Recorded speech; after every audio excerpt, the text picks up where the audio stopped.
What's good, kings and queens? Your boy Byron, CEO of Self-Rise Enterprise, and today we are back with another video.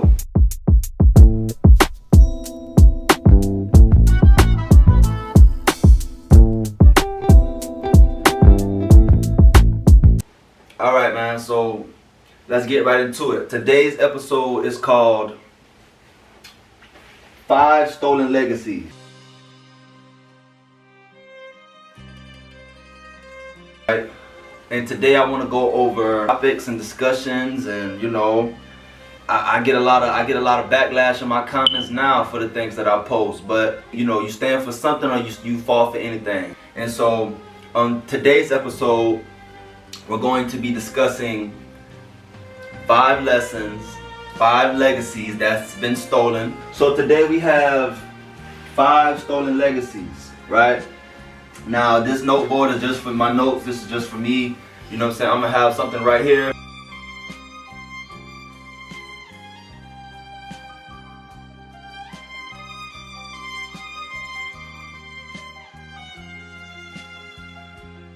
And we're gonna go ahead and start with ancient information, okay?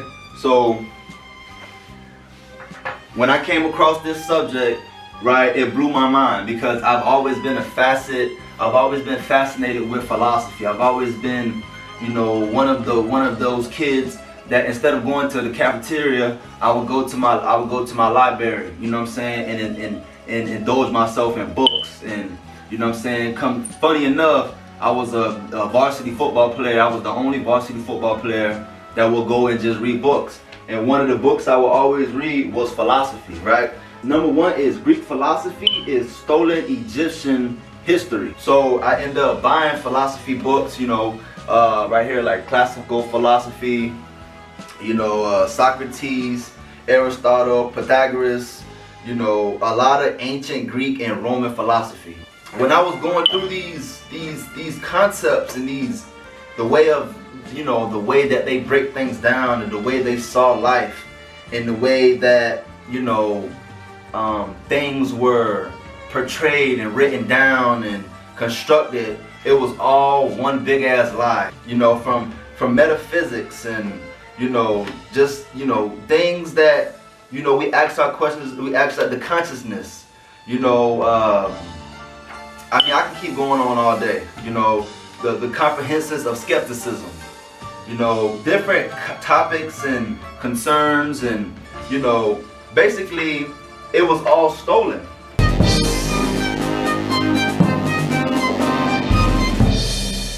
If we deal with what we know to be historical, anthropological, and scientific truths, that Africans were the first human beings on the planet, and that Africans developed the first documented culture and civilization on this planet, we will find in the Nile Valley everything that constitutes a greatness within a people. We'll find records of the first examples of architecture. We'll find examples of human beings such as Imhotep, who stand foremost in the annals of geniuses as the world's first multi-genius, the first multidisciplinarian. And we can find examples of what he created still standing in Africa today, still standing in the Nile Valley today.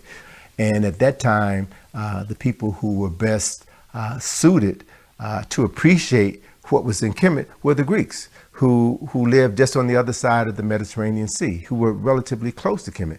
The Greeks were a group of tribes of Europeans who had benefited from the knowledge that was brought to Greece by an African king who colonized Greece and established the city of Athens thousands of years ago. Right? So Africans brought their cargo of knowledge into Europe, helped to influence the start of culture and civilization there, and then Europeans later began to travel to the source of that knowledge to get more of it for themselves. All right, so if you think of Kemet as this magnet for knowledge, and it attracted other people all around the world who were thirsty for knowledge. And so in that context, human beings are hardwired to seek out information, to seek out answers. And again, it goes back to those mirror neurons that I was talking about earlier. We're hardwired to see ourselves as thinkers, as builders and doers. So if that's an innate part of our nature, then you're going to come to where the thinkers and builders and doers are. So people came to Kemet. The Greeks came to Kemet. The Greek philosophers came to Kemet and studied philosophy. Philosophy, we now know, is a Kemetic word that really speaks to the knowledge of the soul, right? And so when you see in Greek history, Greek philosophers returning home with the knowledge that they gained in Kemet and attempted to replicate that knowledge among their fellow countrymen, they were ostracized, right? It was it Plato who was condemned? Socrates, yes, it was Socrates who was condemned to death for introducing new gods, new concepts of creators and creation into the minds of his fellow countrymen. It was Socrates who was condemned for corrupting the morals of the youth. In other words, introducing to a youthful population knowledge which was antithetical to the ruling class at that time. And so he brought in knowledge which the Greeks would become the so-called fathers of, that was foreign to Greece at that time, and he was condemned to death. And more specifically, it was only after Alexander Macedonia led a force into Kemet in 332 and conquered Kemet that set the stage for the decline of Kemet and the rise of Egypt. Egypt is a Greek word. Sphinx is a Greek word. Pyramid is a Greek word. Pharaoh is an Asiatic word. So most of the words and concepts that we use to describe African people, places, and things are non-African words. So once you are conquered by someone else, they then reimagine your world through their own historical and cultural lens, right? Which is natural, right? Which is natural. And I'm not saying that there's anything wrong with that. That's just what they did. That's just what people do. So in establishing the University of Alexandria, it made sense then that for the Greeks who had conquered the known world at that time to then set up a base camp in the center of knowledge. That's in Kemet, in the northernmost part of Kemet, in the city that was renamed after Alexandria, right? And so they created the library there, where it was commissioned that a copy of every book be made. And then the original were kept in the library and the copies were given back to the libraries from the European world where they came from. So this became the storehouse for knowledge. So after Greece fell, then the Romans were the next Europeans of power to rise, right? To ascend in this Game of Thrones.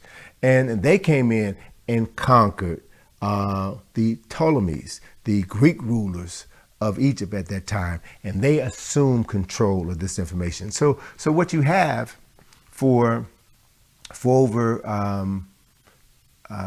almost 2,000 years is what we could refer to today as gentrification. White folk moving into a black neighborhood and remaking everything in their own image.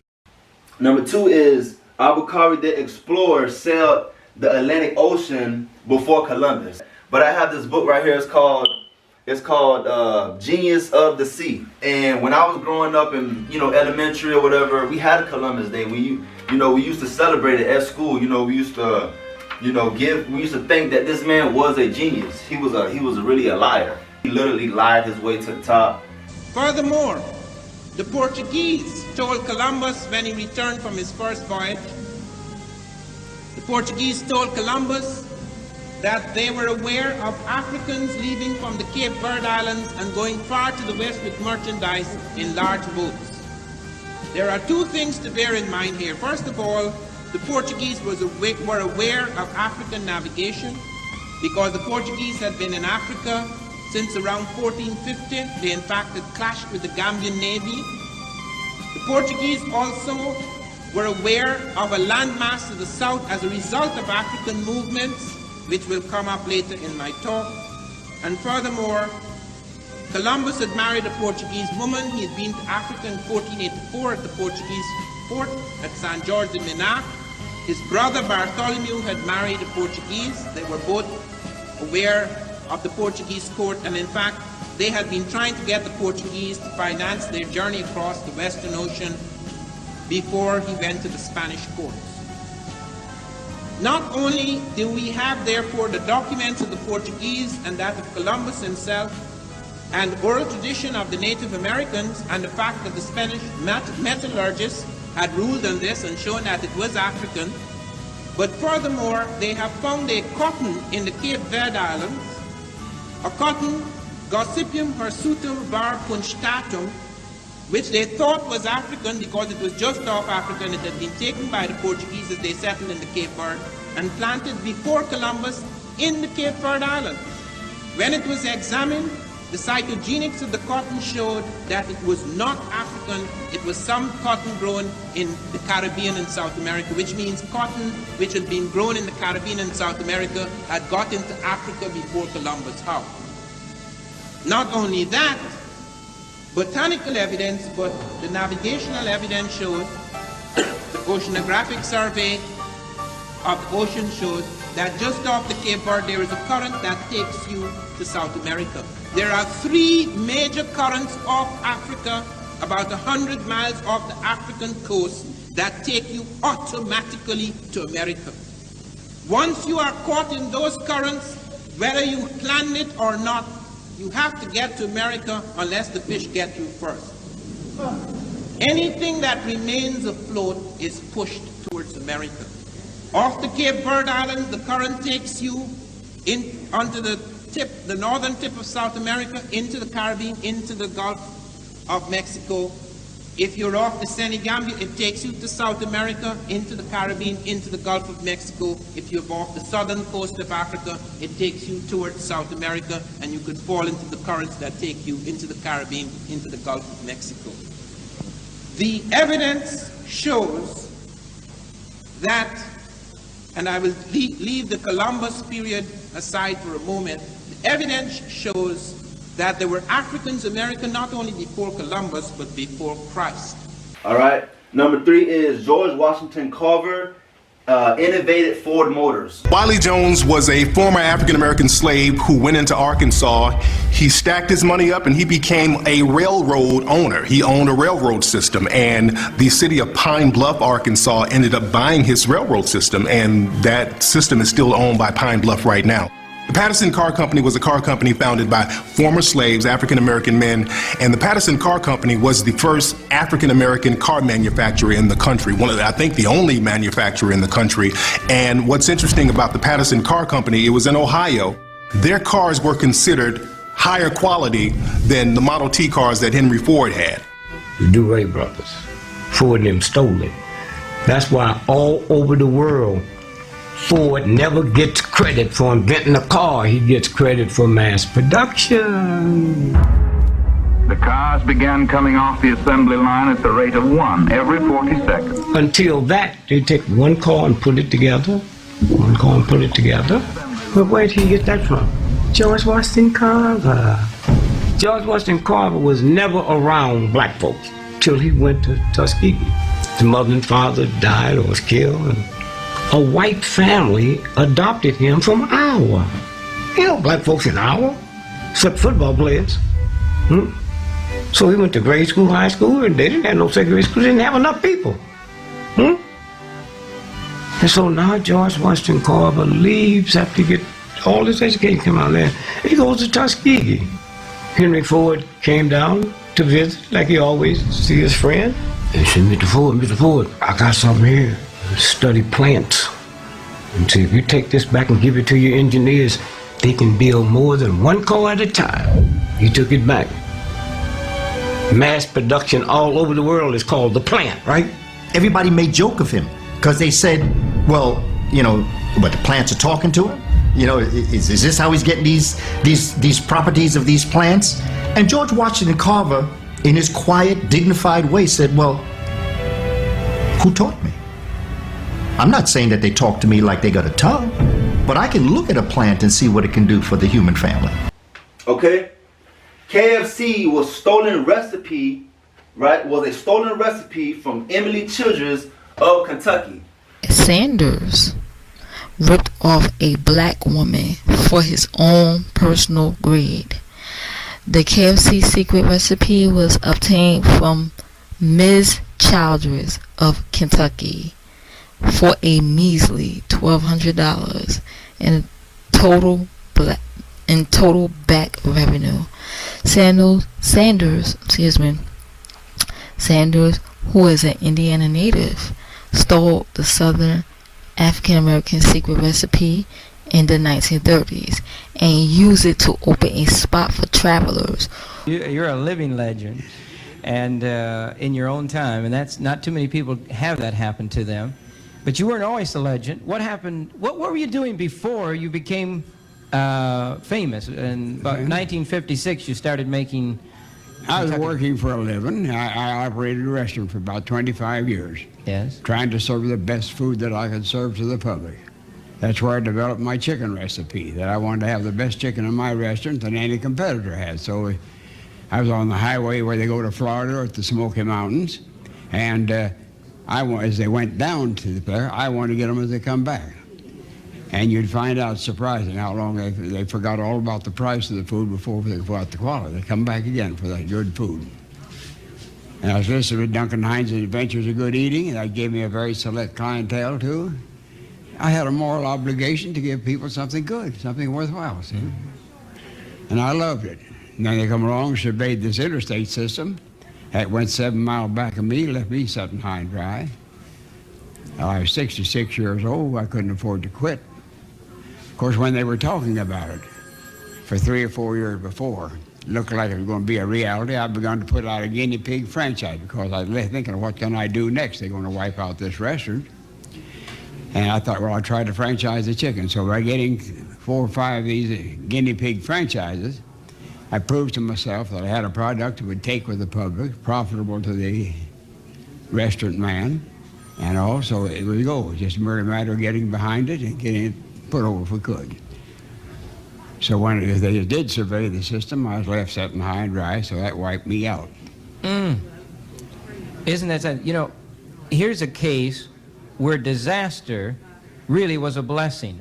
Something that could have destroyed you, God turned it around, really. I think sometimes people think that, you know, instead of laying down and dying when the disaster comes, you can use it as stepping stones to something greater. It's a stepping stone for something else. There's no question about that. So my question was, what could I save out of that wreck? You see, I didn't really want to be wrecked.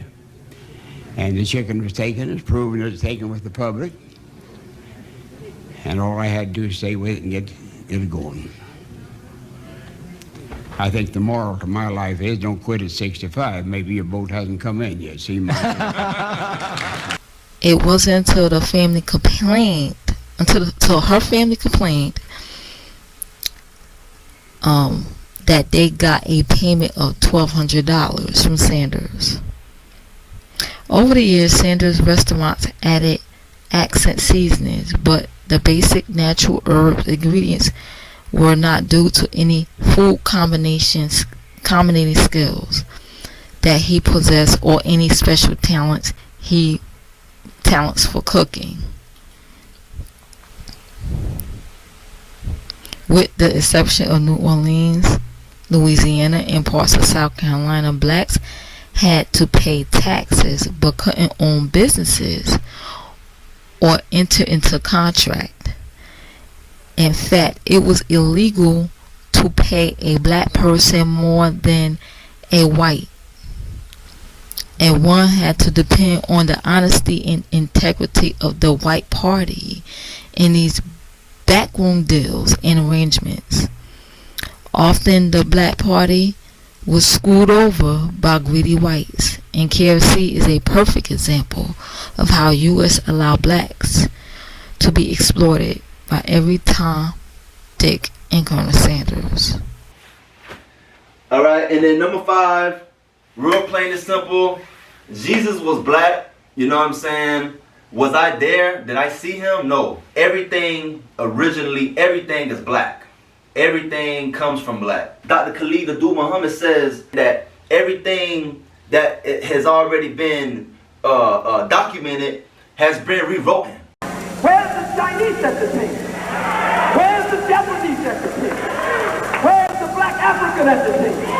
Where's the woman at the table?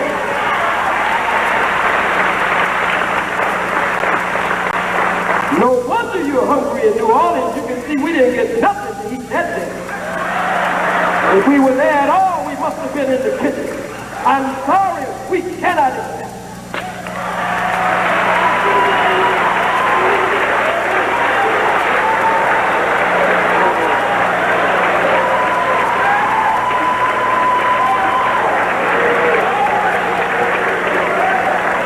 Then you want to give us an angel with some white Colonel Sanders Kentucky Fried Chicken wings and make us think some white woman is going to come and change our condition and do something for us. I'm sorry, we cannot accept it.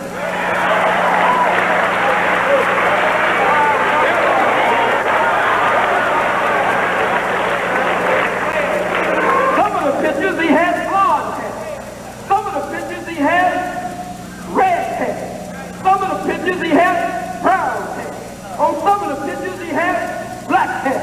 On some of the pictures he had green eyes, hazel eyes, brown eyes, blue eyes. So the real Jesus, please stand up.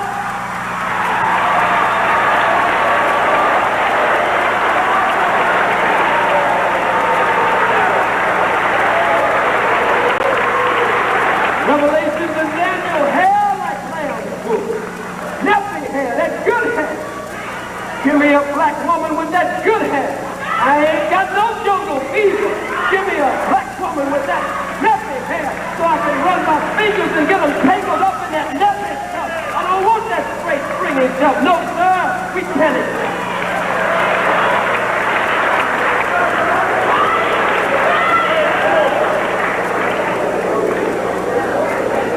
Got so many Bibles up here, I don't know which way to go. But what I want to do is go back to this Revised Standard Version. King James translated it out of the original tongue and diligently compared and revised it. For what nerve of this white man to revise God's Word? The Jesus of the Holy Bible was a black man. But we don't have the Holy Bible anymore. The white man has tampered with the Bible. He has changed the Bible. But there is truth in the Bible, and the Bible can be a roadmap to our liberation and salvation if we can get past the parables, the symbols, the metaphors, and the similes that this hacker has added to the Bible. But the Bible says, how can we get past that unless we receive a teacher? How can we receive a teacher unless that teacher is sent to us? Somebody would have to guide us through the book. Somebody would have to come to us and take us through the snares and the pitfalls that the white man would have added to the book so that he could deceive the very elect and chosen people of God, the black man and black woman in the last days of this world that is going out and a new world order to be established called the kingdom of God that is to be established here on this earth. So yes, I call these my top 5 stolen legacies. I'm pretty sure there's thousands upon thousands or more. These are just 5 that stood out to me, preferably, you know what I'm saying? And I hope that you watch this video. If you have watched this video all the way through, I appreciate you, man. It means a lot.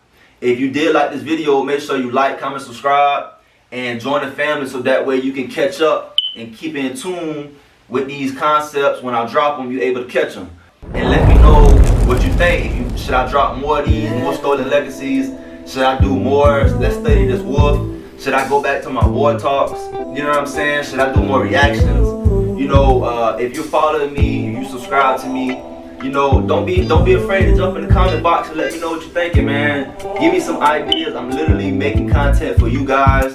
You know what I'm saying? And myself, so we all can learn. So yeah, again, if you like this video, make sure you like, comment, subscribe. One love.